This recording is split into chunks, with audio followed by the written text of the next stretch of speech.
اپنی زبان اور کانوں کے درمیان یہ تعلق بڑا ہی عجیب ہے کہ جب زبان چل رہی ہو تو کان بند ہو جاتے ہیں، جبکہ بات سننے کے لیے کانوں کو کھلا رکھنا اور زبان کا بند کر لینا بھی ضروری ہے۔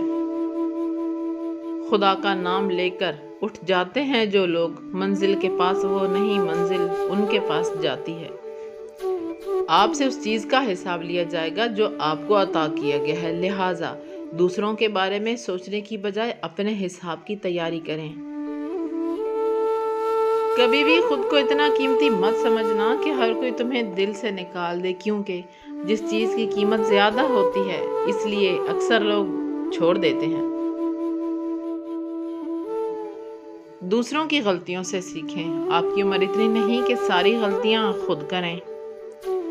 اللہ کے آگے رونے سے درد سکون میں بدل جاتا ہے، اور اگر گرانے والے اپنے ہوں تو پھر سنبھلنے میں وقت تو لگتا ہے۔ سر کے بال جلدی سفید ہونا بزرگی اور نیکی کی علامت ہے۔ کبھی کسی کا ساتھ یہ سوچ کر مت چھوڑنا کہ اس کے پاس آپ کو دینے کے لیے کچھ نہیں۔ غصے میں جو چھوڑ جائے وہ واپس آ سکتا ہے، لیکن جو مسکرا کے چھوڑ جائے وہ کبھی واپس نہیں آ سکتا۔